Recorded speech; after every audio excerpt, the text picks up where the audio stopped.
The saying, the obstacle is the way.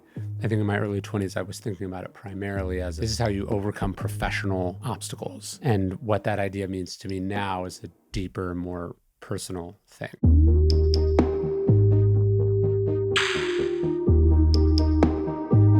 All right. So where are we starting? We're wearing matching shirts. Yes. Not on purpose, but here we are.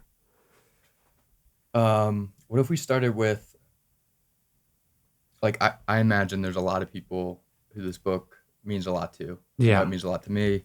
It was a really impactful book at various times in my life. And if somebody thinks, well, I've read that book, Yeah. why would they want the 10th anniversary edition? Well, I feel like I've read that book because I wrote it. And then I had this unique experience during the pandemic where I was reading some of it to my son, mostly to put him to sleep. And because if I read him stuff he was actually interested in, he would just stay up. And so I was reading it and I was struck by just like how different it was from how I feel like I write now. Like there was, not that it's bad in any ways. I was obviously very proud of the book, but there were just things that I wouldn't let myself get away with now. Like I wouldn't say it so, I wouldn't say certain things so unthinkingly or unfeelingly or so, I don't know, directly. Like I would qualify the statement more. I just have more context. I have more understanding. I mean, there's whole people in Ego's Enemy. I have this whole chapter about Ulysses S. Grant that certainly reflects my opinion of him then, but if I was writing it now, it would be very different because I have a better opinion of him. The central point still stands, but I would rewrite it if I could. Yeah. And so with the 10-year anniversary coming up, the publisher asked if there was anything I wanted to do. And I said, why don't we just do like a whole updated edition? And they were excited about that. Also because 10 years ago was long enough that audiobook rights were very different. And they kind of sold the audiobook rights for a few pennies to Tim Ferriss. And he's the reason the book blew up. But then those rights reverted back to the publisher. And there was a thing about, do I have to re-record it? Do they buy the old audio from him? So there's a bunch of stuff swirling around about like why, or that it would be nice to get another crack at it. And on all my books, I keep researching even after I stop writing. And so I had also just a big stack of note cards of like things that in some cases proved the ideas I was talking about more, just additional examples, additional stories. And so I got to have this weird experience of like, it's almost like exhuming a corpse or something. Like all of a sudden this thing is in front of you and it's in some cases aged well, in other cases not aged well.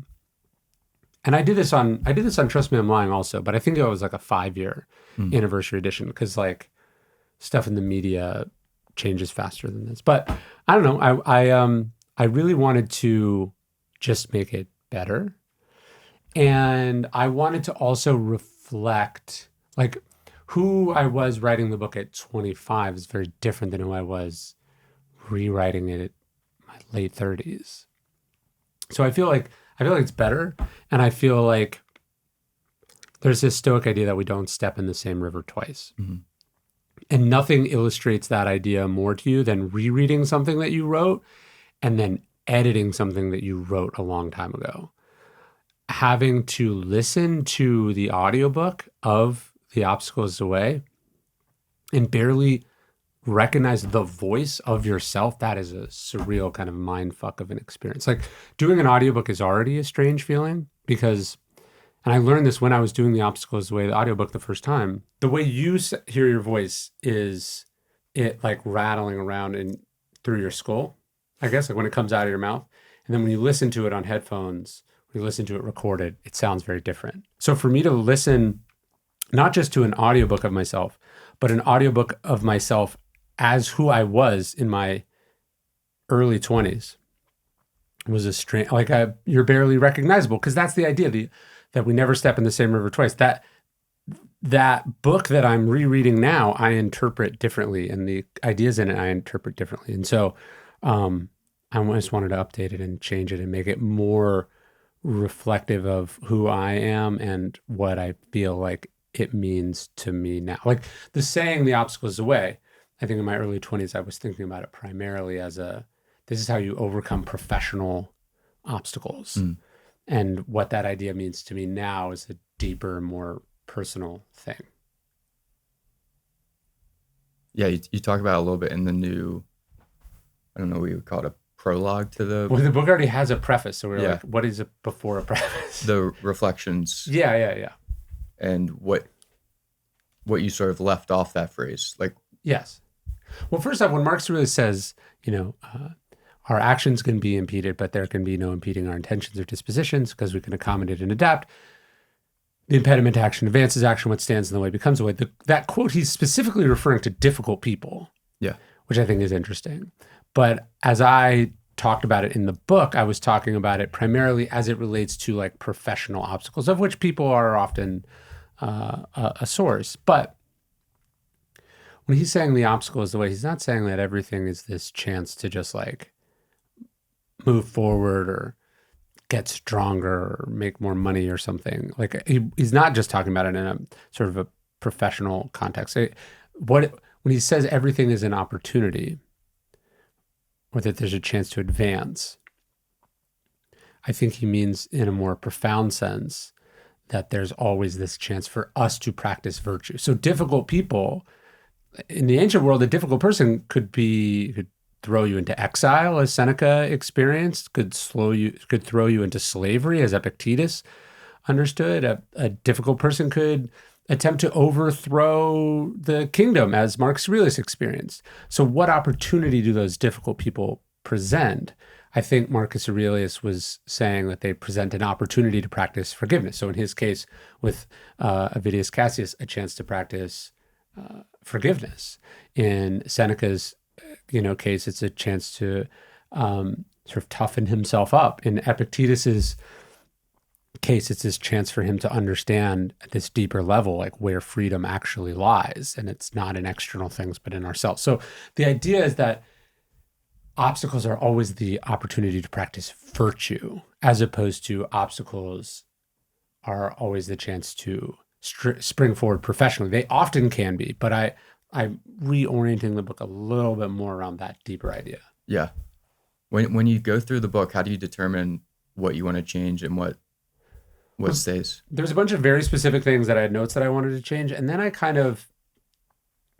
I would just, every day I was working on it, I would just open it, flip to a random spot, and then just kind of reread it and ask myself, hey, is this how I would say this now? How could this be said better? What is this missing?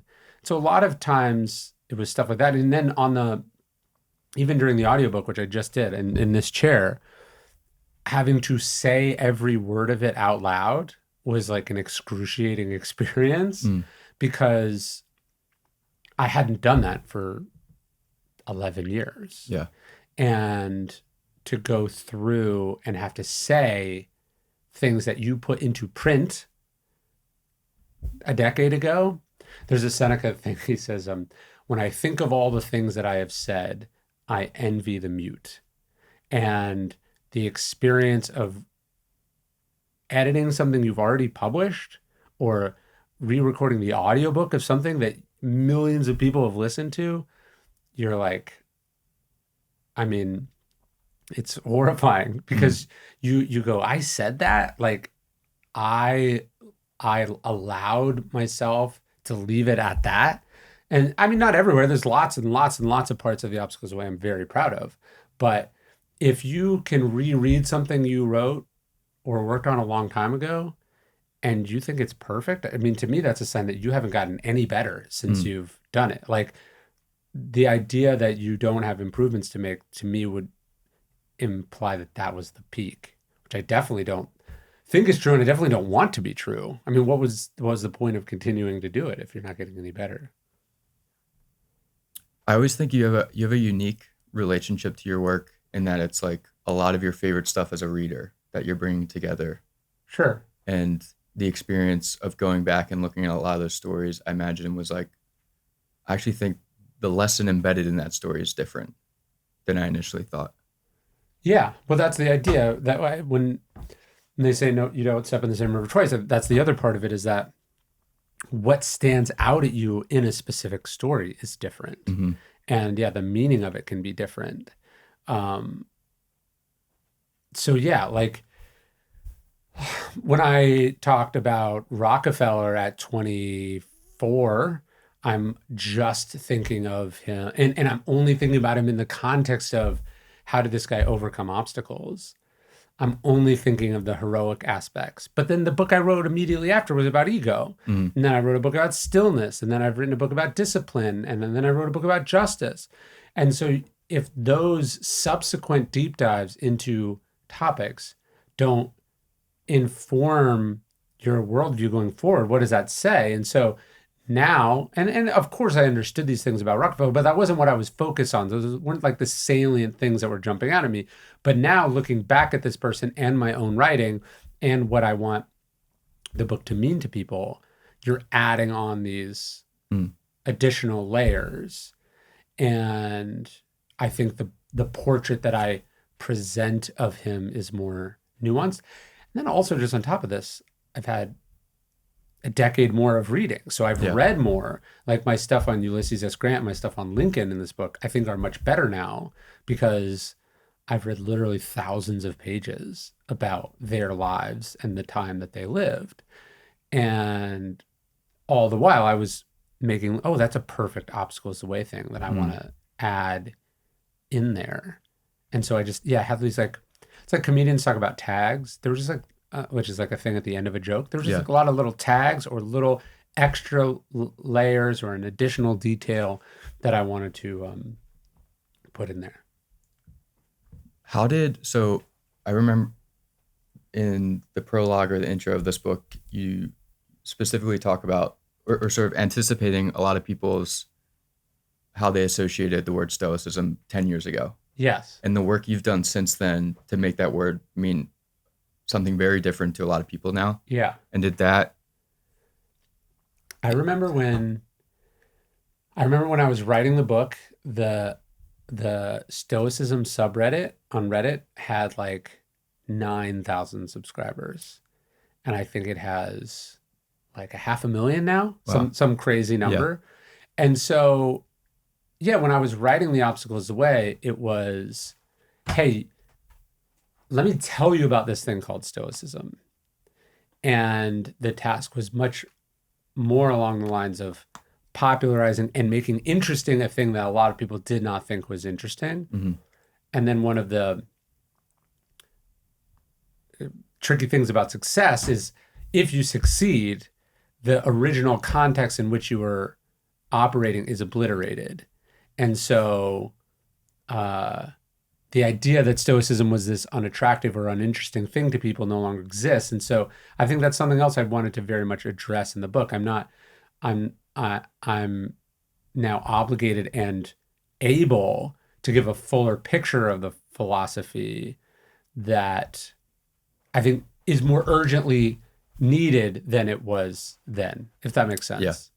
Yeah. You talk about in the reflections thing about when you first went to the publisher and you've since learned that they hoped you would get this ancient school of philosophy book out of your system. Yeah. In that first time, what do you think? I mean, I know you couldn't have imagined it, how it played out, but what do you think in hindsight was like the reason it landed and became such a sort of phenomenon in the way it has? I mean, look, I think part of the reason it worked is because it shouldn't have worked. Like in marketing, they talk about sort of counter programming. Yeah. Like when you're the opposite of what everything else is in that moment or in that niche or space, it stands out. And the idea of an obscure school of ancient philosophy being the core argument of a self-help book or a business book. Like I don't know. Let me see, actually. I think originally, I don't know what category it's in. They used to say, books used to say, now I'm like an old man. I don't know what category it was in. But originally, The Obstacles Away was in the business category. And so it very much stood out. Even like self-help as a big category wasn't as popular then. So I do remember it getting a surprising amount of media attention compared to what people thought it would get because it was so unusual and weird. Mm. And that was probably the first like 7 years of attention for it, was like, this is weird and small and unusual. And then at some point, slowly that flips to like, now this is big and popular and there's a backlash about it. Yeah. But I think the publisher was just taking a chance. So in publishing, when you sign a book deal, typically they have the right of first refusal on your first book or on your next book. It's called, they have the option. That's what your publishing option. And so I think they were like, okay, this first book did okay. This second, we have to, I don't know, humor is the wrong word. I think they were like, we don't want to pass outright, but like by nature of what they offered, I can tell they weren't that excited. Yeah. You know, it was like something like half of what I've gotten for my first book. And so I think they thought downside is relatively low, upside, whatever, you know, so like if anyone had thought this is what it was going to do, yeah, then either they were playing their cards very close to the vest or somebody screwed up. Yeah. You know, like I didn't think, like I know they didn't think it because I didn't even think it. And the Right. idea that they would have had bigger expectations than the author is probably unlikely. Yeah. I mean, I didn't, someone else told me later too that they thought their prediction for The Obstacles Away was that it would sell like 5,000 copies. And I thought this person was my friend, so that's not a very nice thing to say. Yeah. But I didn't think it would sell that few. But I mean, I wouldn't have said it would sell 100x that, you know, I didn't think that. Yeah. I don't even think I thought 50x that. I think I was thinking, I don't know if those math, what is 50x times? Is that a very high number? I don't know. I'm bad at math. Yeah. But I wasn't thinking it would be a home run. I thought it would be a solid single, and that's all I was thinking about. Yeah. Yeah. The one of the new stories in the new edition is about Taylor Swift. Oh yeah. And I'm wondering, because I know you like to err on the side of older figures, and I was wondering about the decision-making process to include a contemporary person. Well, one of the big flaws of The Obstacles Away is that there's just not enough female stories in it. That just like, that's a criticism I got from many people over the years, and they were totally right. I just didn't have that many. Like I hadn't been doing this very long, and so my sort of like my repository of things to draw on was just, I mean, Amelia Earhart's in there, and Laura Ingalls Wilder is in there, and I think Margaret Thatcher's in there. And there's a couple other examples, but there were not very many like big stories about female protagonists in the. And the periods you like to read about, there's just not a lot written about. That's true. Yeah. But I wouldn't let myself off the hook that way. There just wasn't, I didn't have the stuff, you know? So that was definitely something I'd always planned to fix if I ever got to redo it. And I told that story, I gave a talk to Live Nation last year. And whenever I give talks, I try to draw something from their world that will illustrate the ideas. And so I was like, oh, I'll just tell this Taylor Swift story. Because I do think it is really interesting. Here you have this person who was a huge musician, but not like the biggest act in the world by any measure. And someone buys her masters. Someone she doesn't like buys her masters. And she has a couple of options. I mean, one, she could shrug it off. Two, she could try to buy them herself. It would have cost a couple $100 million, which she, I don't think, had. She could have just been pissed off. She could have been angry. She could have filed a bunch of lawsuits. She could have played like this sort of pity me public relations game. And instead, and you can trace it all back to this tweet from Kelly Clarkson, which is pretty crazy. Kelly Clarkson's basically like, look, why don't you just re-record all your music, do new album covers, add some new songs, and like let the fans support you. And that's what she did. And I again, I don't know she could have possibly conceived of what would happen, but she put in motion a plan that catapulted her from a very large musician to one of the biggest musicians in the history of music. And if you think about what the Eras Tour is, the biggest tour of all time, even the movie about it's made like a couple $100 million. That's a result of her having basically continually put out music almost on a monthly basis for the last 5 years. And a new generation discovered her stuff, an older generation rediscovered her stuff. There was endless amounts of publicity and attention, drama, spectacle.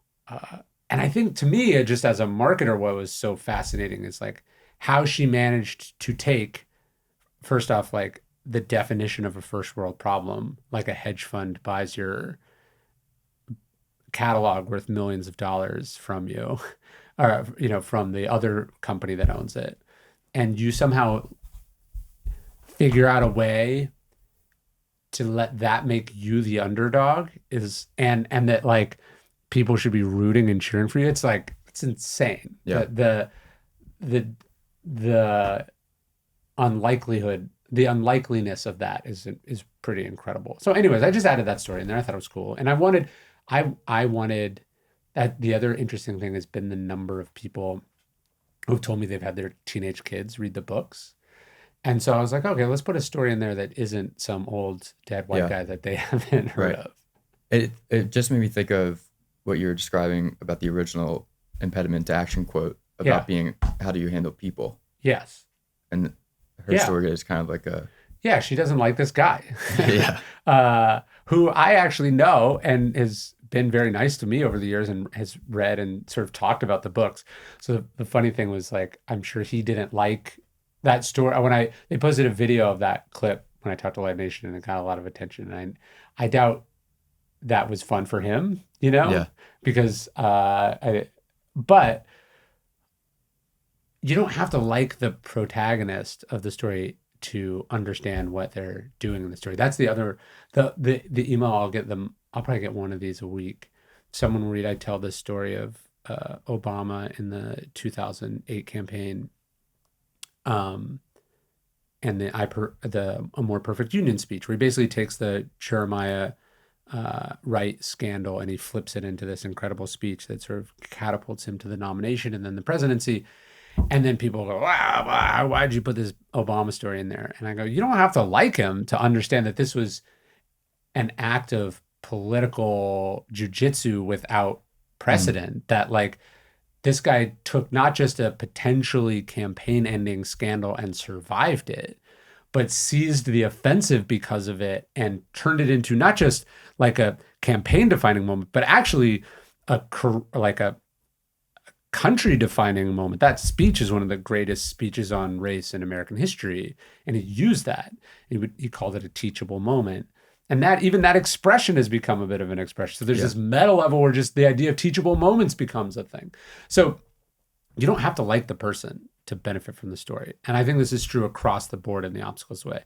Like, you can think that John D. Rockefeller is a rapacious robber baron who destroyed the environment, or you can hate Samuel Zemurray for the destruction and chaos that he sowed in Central America. And you're probably right on those things. But that doesn't mean that there's not a lesson in how they did things. And I would say that when I was writing The Obstacles Away, I was much closer to my time having worked for Robert Greene. So I would say I was also more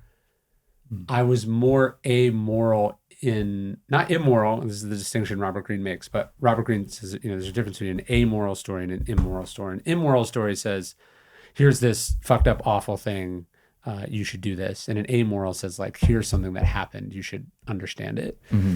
And I would say that the first draft, and then ultimately what got published of The Obstacles Way, was more of an amoral book than I would do now. And I would like to think that the updated edition, there's some people I got rid of, there's some qualifications I added. I wanted it to be a more well-rounded look at the characters than I did, again, when I was in my early 20s. Yeah. Do you want to talk about anything you cut? Well, I mean, I can't hide it. It was in the first book or not, but I was fascinated by Erwin Rommel, the German general, um, and military historians have always been fascinated with him in the same way that they're fascinated by Stonewall Jackson or Robert E. Lee. And so I told the story of sort of his approach to not leadership so much as his sort of initiative on the battlefield, which I thought had some lessons.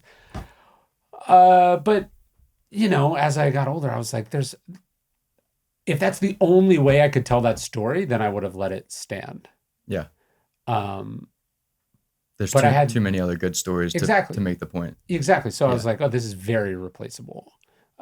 And so that was a change that I replaced him with Patton, who, by the way, himself is problematic, Right. right? And so like there are no I think that's an important lesson when you study history. There are no perfect characters. Not even Marcus Aurelius or the Stoics are perfect. Yeah. So your understanding of the people, you get more and more layers to them. But that was like an easy one to swap out. Yeah. It was like, why leave this? In retrospect, I'm a little baffled that they let me put it in. Like nobody, I think it's, again, you go back and you just like, you wonder about things. Yeah. Like, I mean, that book went through multiple rounds of edits, multiple, nobody was like, hey, not that it's their fault, but I'm just saying like, it's not like it's, we talked about this last time, Christy Nome, how she killed her dog. Yeah. They cut that out of like, she did a book and someone was like, hey, I think it's a bad idea to talk about killing her dog.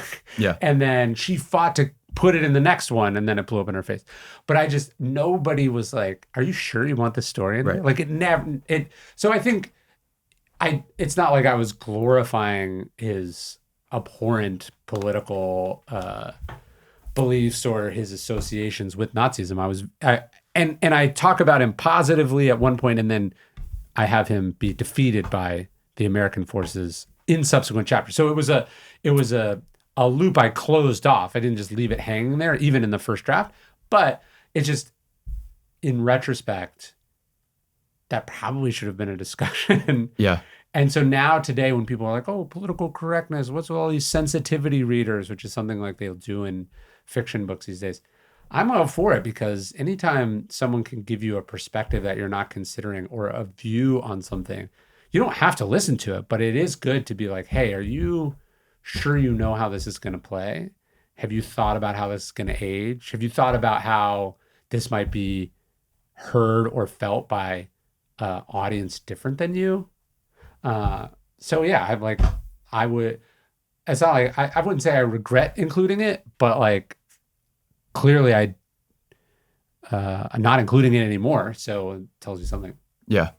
Do you think that's a reflection of what they thought the book would do? Like that they I think they just didn't care. Yeah. Yeah. I mean, yeah, that's an interesting thing. When you're writing, you're thinking like, I hope someone reads this.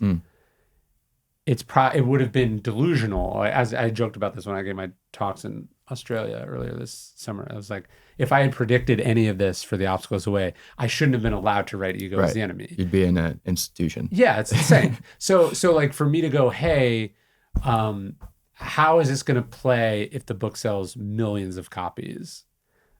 That would have been insane.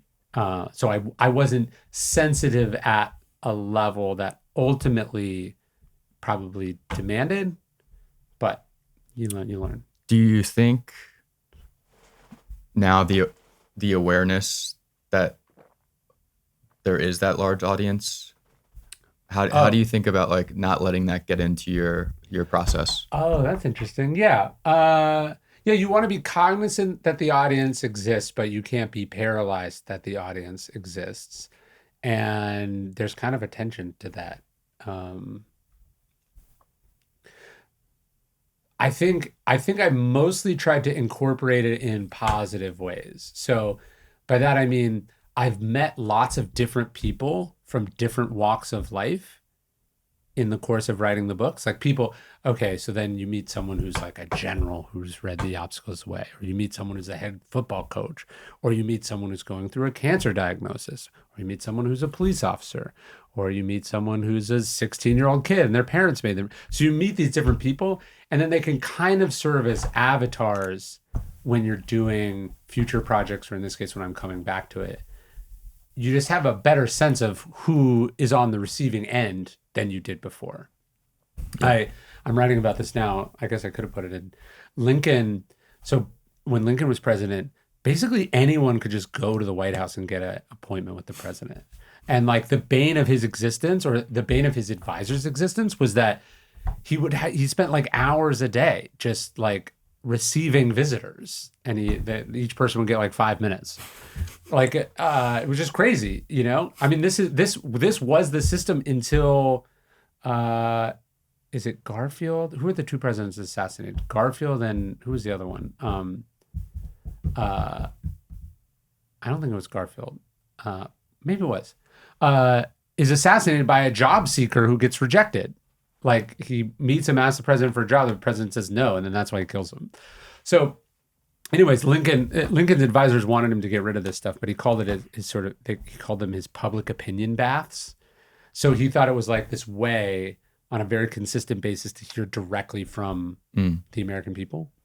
And that shaped and informed where he was on the slavery issue, where he was on recruiting, just like how that informed his messaging. And so I think if you just think about it as this large mass of people, that probably becomes intimidating, or it becomes puffs you up. But if what you take from knowing about the audience is like the different types of people and the spectrum they occupy, it allows you, I think, I always just try to think like, how does every book at least have one or two nods to all the different types of people? You know? Yeah. So if you're like a mom, you're reading it and you're like, oh, that specific thing spoke to me. So like the whole book speaks to me. Or it just, I think you got to be able to like kind of imagine who is on the other side. You can't be paralyzed by it, but you do have to have a sense of it. Has there been a most surprising sort of testimony from a reader that got a lot out of the book and applied it in a way that you thought? Well, there's a weird one. I interviewed General H.R. McMaster, who is the national security advisor for Trump. I think a 3-star general. And we had gotten connected by someone, and he said, oh, I've read your book, The Obstacles Away. And I said, oh, that's insane. How did you hear about it? And he told me that some Arab king or sheik had given it to him. So like the idea that this book of Western philosophy came to one of the most influential advisors to the most powerful person in the world via like head of state, or, you know, influential leader in the Far East is like crazy, you know? But again, you're just like, oh, you make a book and you fling it out into the world, and you don't control where it goes or who gets it. But to me, that's the power of Stoicism, is that like, in some sense, even though all the people involved in that live very different lives, they're all dealing with the same stuff at some fundamental level too. Like a world you don't control, other people, adversity, difficulty, stress, fear, temptation. And it slots in there. Can't remember. I heard you say recently something about realizing that Zeno to Marcus was like, for Marcus, that was ancient history, you know? No, it is. So if Zeno is discovering Stoicism between 400 and 300 BC, and then Marcus Aurelius is discovering it, you know, between 100 and 280, that's hundreds of years. And that's hundreds of years. It would have been, so Stoicism would have been ancient philosophy to Marcus Aurelius. Right. We think they were like hanging out together, all the ancients. Yes. But, Yeah, we think of ancient philosophy as this period. Yeah. It's like the dinosaurs lived for millions of years, tens of millions of years between all the dinosaurs. right.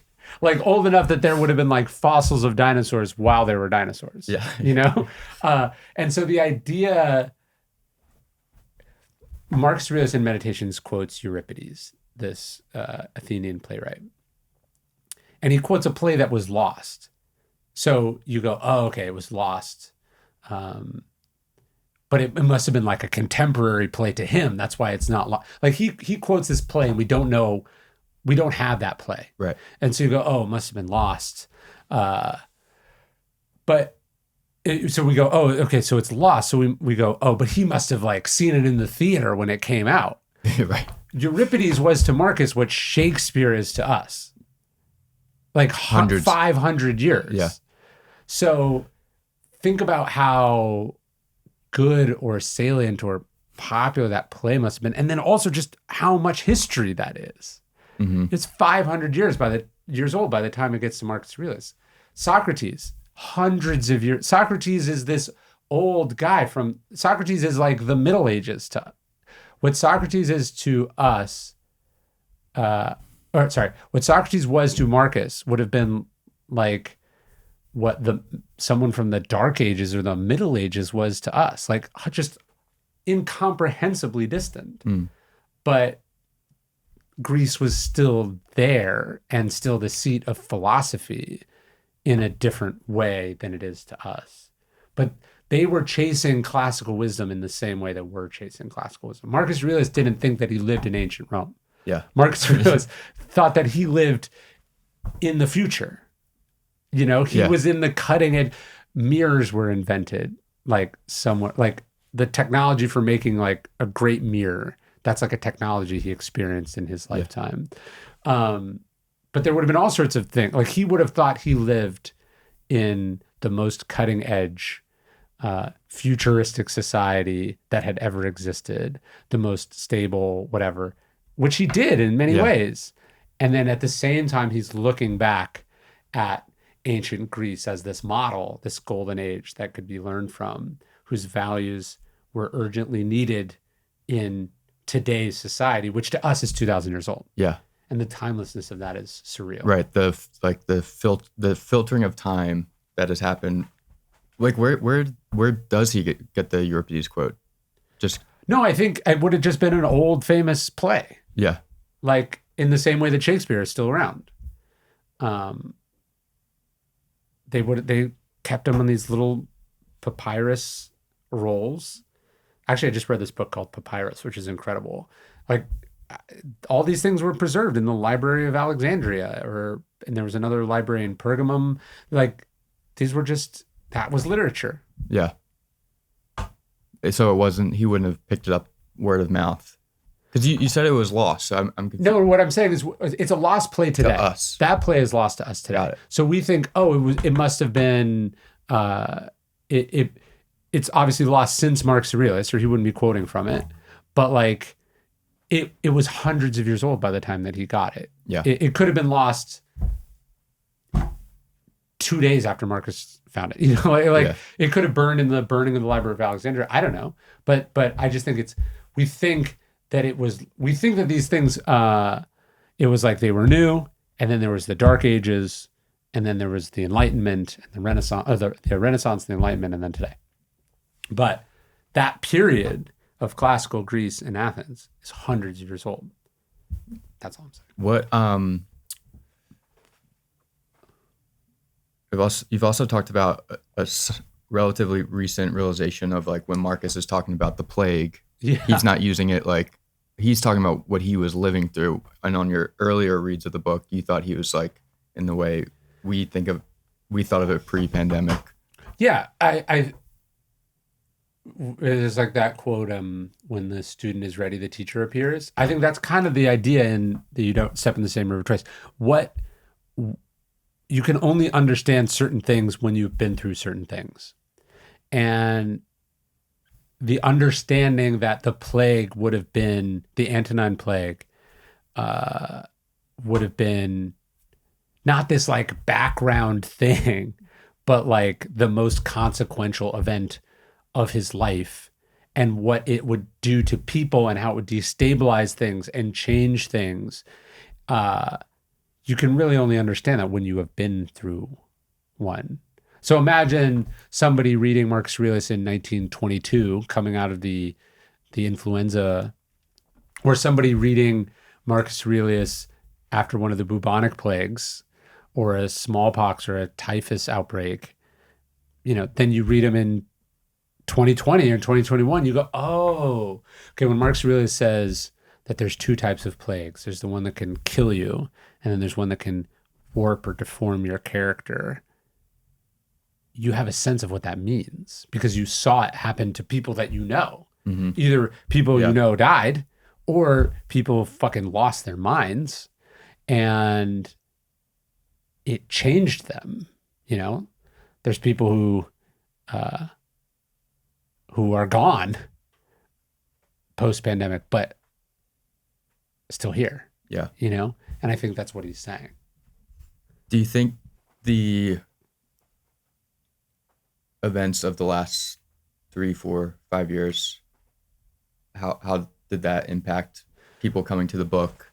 Oh, sure. I mean, the pandemic was obviously a huge pivot or a huge inflection point. Like you can look at sales of Marcus Aurelius's Meditations, and like, they're sort of flat, and then the Obstacles of the Way comes out and they spike a little bit over the intervening years. And then in 2020, they just like go through the roof. Mm-hmm. And I think that's the timelessness of Stoic philosophy. That's the algorithm of social media. That's, this thing being long underground and finally kind of exploding. So it's a bunch of things, but it's, the irony is, okay, so you're March of 2020 and all of a sudden bookstores are closed. All speaking stops. In-person podcasts stop. Publishers were clawing back advances. Books were getting canceled. As an author, you're like, this is the worst thing that could possibly happen. And then within like a few months, actually what happens is this explosion of book sales generally. Like book sales have been on a tear since the pandemic. Mm. But then specifically Stoicism has this enormous resurgence. So there is something ironic about even the way that the Obstacles of the Way is introduced to a whole different audience. Yeah. Because this terrible thing happened. Now, again, this is one of the, I think, a thing that people miss in the book. You wouldn't trade for it. You didn't want it. And if you were asked, hey, was it worth it? Again, no, that would be insane, but there is what you managed to get out of it since it did happen,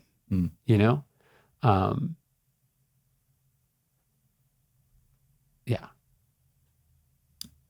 I've heard Jerry Seinfeld say, like, if he could somehow take all of his experiences and trade them, the only ones he would keep would be like the failures. Really? Because those are the most valuable. Yeah, I don't know. No. Would you? I get what I feel like when I think in hindsight, like I don't really think of great moments. I guess. I don't know. I remember when I was interviewing Peter Thiel for Conspiracy, he was saying that there's sometimes this like fetishization of failure. When like obviously success is better. So I the Stoics talk about this idea of like, if you had to choose, what would you choose? I think I'd probably choose the good stuff, but the whole point is that you don't get a choice. Yeah. You do choose whether you get something out of the failure though, Yeah. I sort of took, when he said it made me think of, and you have this quote in the reflections part, the Borges quote about, and just like how those things are like what we ultimately use in our work. So there's a Borges quote that I love where he's saying that like the job of the artist is to take everything that happens to them and transform it into their work. That's what art is. But I think you can also do that with positive, wonderful experiences too. But the point is, you don't get a choice. Like sometimes it goes your way, sometimes it doesn't, and your job is to take that. And that's when people say that. When the Stoics are saying that everything is this opportunity to practice virtue, obviously obstacles are a particularly salient example of that chance. But success presents certain obstacles too. Right. So Marcus Aurelius is thrust into this position of immense power and responsibility. That's an incredible gift, a stroke of good fortune in one way, but it's also an incredible burden and responsibility in another. And it is precisely the privilege and the power and the immensity of it that demands the excellence and is the opportunity, right? Like he can now do whatever he wants. And the opportunity is for him to sort of rise to that challenge and go, I'm going to be good despite this abundance and success. And so, like, sure, if the obstacles way had failed and been this, embarrassing, painful, devastating thing, then yeah, the obstacles away would have been a chance to practice Stoicism. But also the success of it, which was more than I could have possibly imagined or wanted, but more than I could have possibly expected or felt was even within the realm of possibility. Well, now you're challenged in all these ways of like, okay, you have to follow it up. You have to stay disciplined. You have to not let it go to your head. You have to, you learn all these lessons about yourself. It's the idea is that everything is this chance to practice excellence. And sometimes the obstacle is going to be, somebody stole from you, somebody lied to you, somebody humiliated you, somebody broke your heart. But then sometimes the obstacle is you just won a Super Bowl and now everyone has extremely high expectations and the team is coming apart and you have to try to repeat. That's also an obstacle. Yeah. It's a nice obstacle, but it's not like easy. And so the idea is that every situation, good ones, bad ones, big ones, small ones, they're this opportunity to practice virtue. That to me is ultimately what it means to say that the obstacle is the way. Yeah. As I was looking into the Wooden stuff for the Joe Traveling book? For the book. Yeah. Wooden had this line about he wishes all of his best friends would win one championship and all of his enemies would win multiple. Yes. Yeah, because it's destabilizing and overwhelming and it can bring out the worst in you. I mean, more often than not, do people wear success well? More often than not, does success make someone better or worse? More often than not, does power corrupt? Yes, it does. More often than not, these things, it's like more often than not, winning the lottery turns out to be bad financially for the people who won it. That's crazy. Like you wouldn't think that's true, and it probably shouldn't be true, but that doesn't change the fact that it largely is. And so we sometimes think of, and naturally we're much more sympathetic to the person who overcame discrimination, the person who overcame a disability, the person who overcame incredible odds. But the odds aren't that great for repeating a championship, for repeating on the bestseller list, for,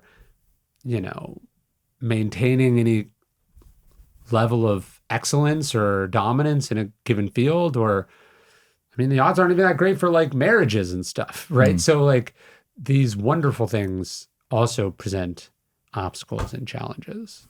There's also a weird thing where like no one wants to hear about your successful problems. Yeah, of course. How much money. Yeah. But it's like it's a real thing. So look, you did it. You sold a book, right?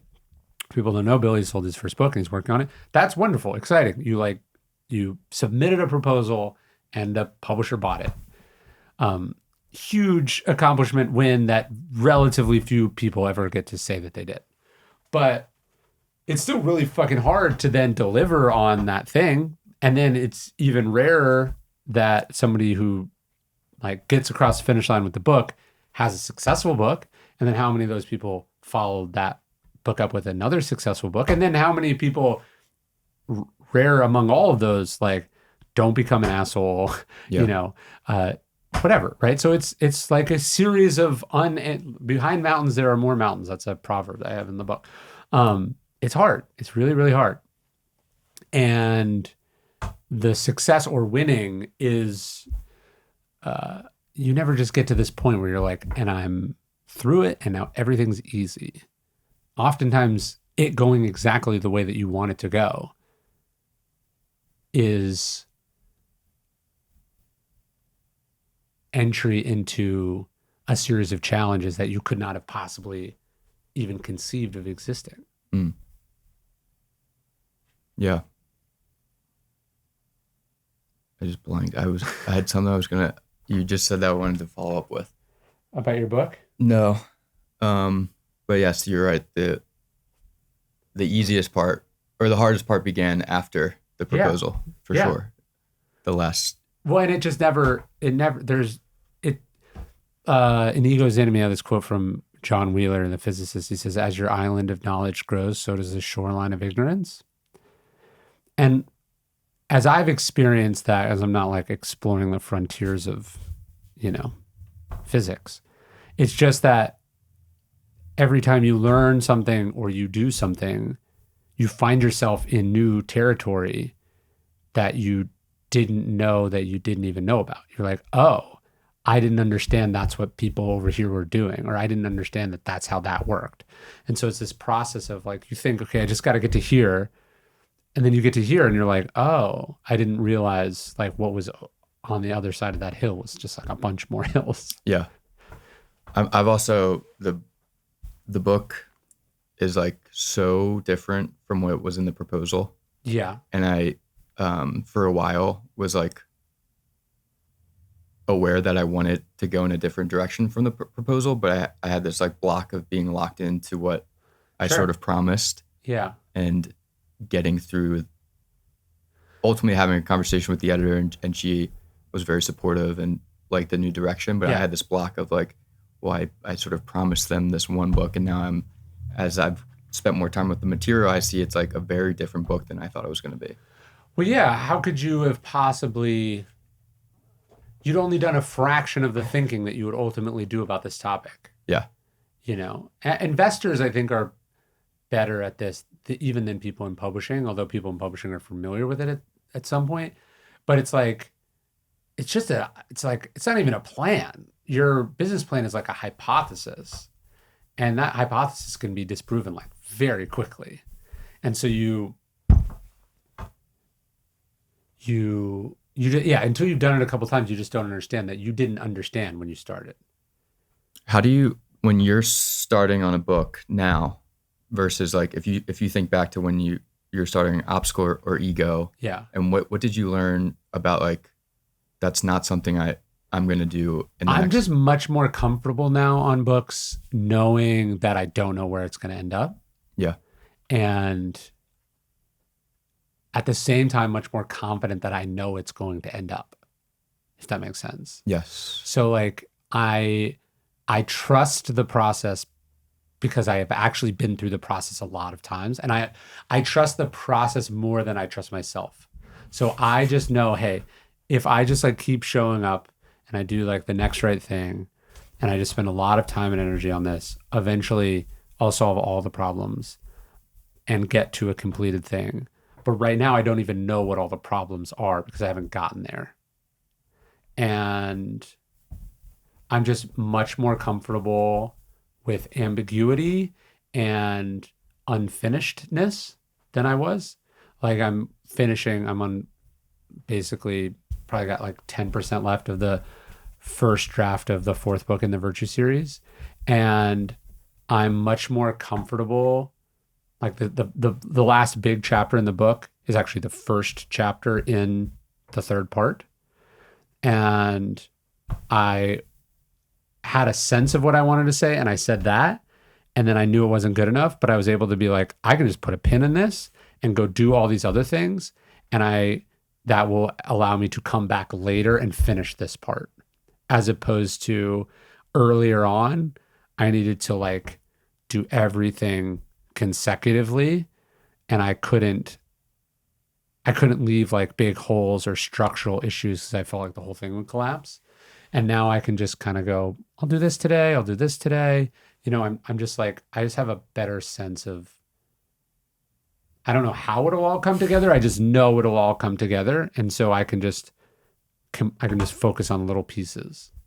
Do you have this thing? I have this thing where I finish one chapter and I think it's really dialed and I love it. And then I start back at the beginning on the next thing. And I'm like, wow, this is so bad and not coming together. Yeah. And I imagine it's like times, 40 when you go from a finished book back to the starting line for the next book. And it's like, yeah, because one is done and polished and through many, many rounds of things. One is cumulatively hundreds, thousands of hours of labor.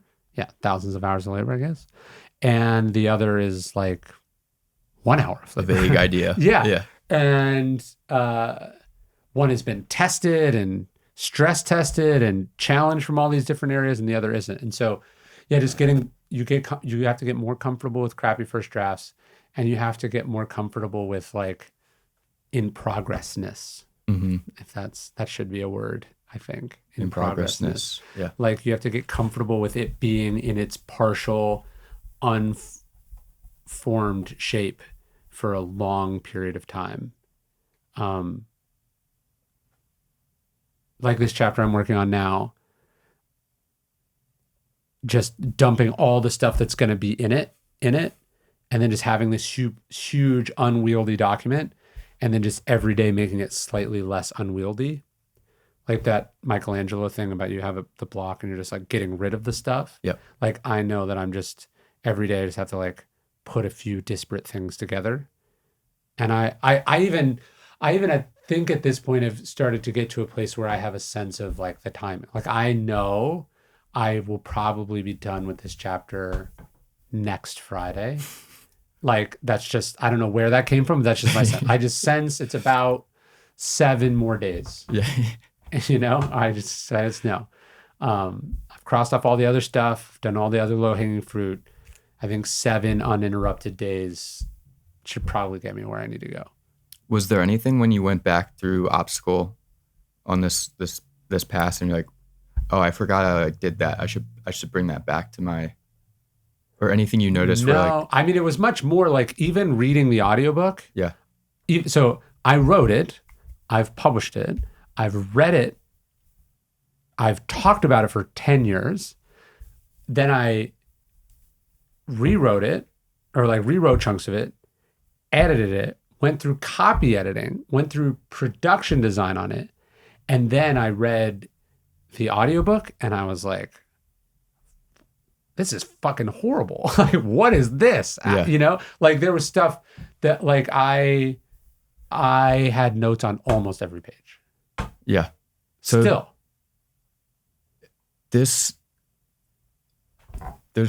I feel like there's an interesting thing where like it gets harder and harder to like, as much as you read, it has to get harder and harder to be like surprised or excited about an idea. But like stuff that was in the last book that you thought, this is not as interesting to me as it once was, could potentially be a revelation to somebody who hasn't. Oh, yeah, that's true. Yeah, I'm more like, this is more like nitpicky shit. Like, yeah. That's like, how could I say the word uncertainty 4 times on the same page? How have I not noticed that? Right. Like it wasn't like wholesale stuff. It was more like, that is a really clunky phrase, but I have touched this like so many times and I'm just noticing. Right. And these weren't like, I introduced it recently and now I'm editing. It's like, by the way, you have a hair right here.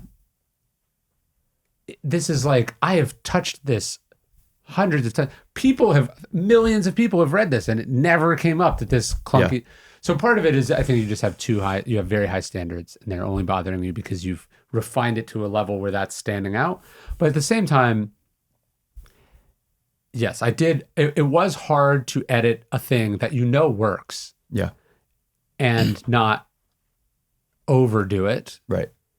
and not also be judgmental. Like, if it works for someone, it works. Who am I to say that's not good writing? Yeah. Even though I wouldn't do it that way again. Right. Um, So it's like the spirit of the material is all yeah. the same, but it's like, how can I improve it? Yeah, and but also respecting the spirit of it, because there's a part of you that I wouldn't mind rewriting literally every word, you know. So there's a tension. Yeah.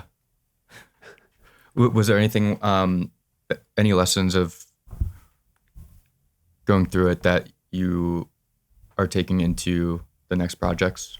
So I've had the experience now a couple times. So I did, I think, two versions of two versions of Trust Me I'm Lying. I think this is my, I'm getting this 10-year apart on The Obstacles Away.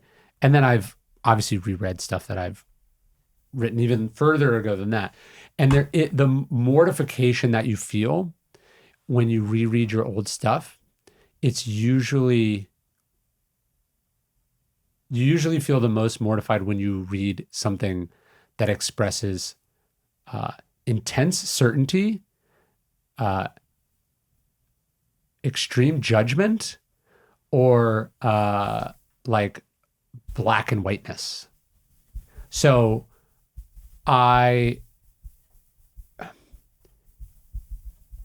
those things can feel good when you're writing them, and they may even resonate in the moment, but they don't age as well. Because ideally, as you get older, you're more considerate, you've experienced more, you understand nuance more, you're more informed. Like, so I have noticed, like even in Obstacle, Ego, Stillness, each one is a little bit longer than the one that came before it. And then now on Courage, Discipline, Justice, Wisdom, almost same trajectory. There's one version of that reflects a lack of discipline, like you're just getting long-winded. Mm-hmm. But I would like to think what it's actually a reflection of is a fuller understanding of the complexity of the topic, the complexity of human beings. It's actually more discipline. It's a reflection of a greater discipline in that you are not allowing yourself to go with first impressions, or as Mark Shores talks about in Meditations, just getting the gist of it. Mm-hmm. You're saying, no, I have to express this fully. I'm not going to allow myself shortcuts, or not going to leave anything out. There's some version of mastery that is about economy for sure, but then there's this other version, I think, where you are capturing the full picture, and that's hard. That's hard to do, being brusque or brash, or like, I would like to think that I am getting more thoughtful and better at what I'm doing. And so when you read something that you did a long time ago, there should be some of it that where you're like, that is just insufficient. That is not fair. That's not enough. Like, you let yourself off the hook here. Mm-hmm. And so obviously that's an experience you have when you go back, but instead of doing it retroactively, ideally you want to do it in the process of doing the next thing, like anticipating that tendency and counteracting it. That's what that's where I've tried to grow, at least as a writer. How do you think about the tension between doing that, but then also like not sort of being flip-floppy? And like, I have this thing where I was talking to somebody recently, and over the course of the conversation, he at one point said to me, like, you're trying to express the universe. Yeah. Because you have to pick your topic. And I think, and then I guess what I'm much more about overwriting and refining and winnowing down or boiling down to its essence than what can appear to be the same thing, which is kind of just like a surface level, like, mm-hmm. there's got to be the there. Yeah. I guess. Yeah. That makes sense. But I get like, when I get blocked is when I'm like trying to play. I see that there's kind of two ways like Yeah. what I'm talking about here, I see that there's like the opposite is also true. Yeah. And I can spend a lot of time in my head thinking about like, Yeah, well, you how do can't I? say, you can't say everything, and you can't Yeah. please everyone for sure. But yeah, yeah. There's, I think so. When I did justice, it was maybe like 80,000 words, and then I sat on it for almost a year. And when I picked it back up, I went over it like line by line, and I cut almost 10,000 words out of it, Yeah. and then I added back in like 3 or 4,000 words. So um, there was this process there of taking a thing which I thought expressed all of it, boiling it down, and then beefing it up again, I guess. Yeah. And I felt like that served the book really well. Yeah.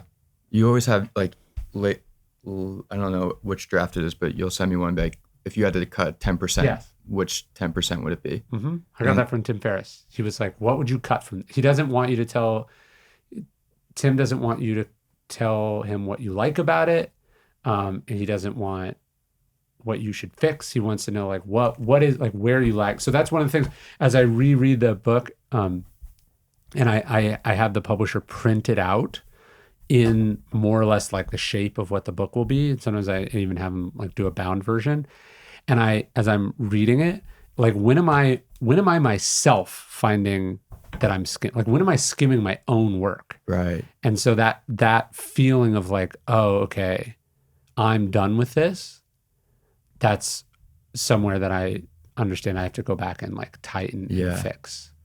Yeah. So you're boring yourself. I mean, Yeah. Another good thing I got from you was like when you're asking somebody for feedback on a writing project is like, here's what I'm trying to accomplish. And it'd be helpful if you look out for where I'm not doing that rather than just being like, hey, can you give me some thoughts on this? Well, I learned that on The Obstacles Way. So if you read the first draft of The Obstacles, in my mind, I'm not in The Obstacles Way. Right. Like it's a book about all these other people. And I don't remember putting a single I or me in the book. And I remember cutting very vividly some things from the original. When I came to that conclusion, I like cut it.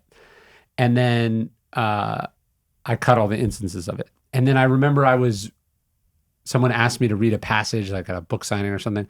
And there's like, I flip it over and I'm like, it's like, there's an I in the middle of the book. And I cut it and I email I take a picture of it and I email my editor. I was like, hey, somehow an I like slipped in here, you know?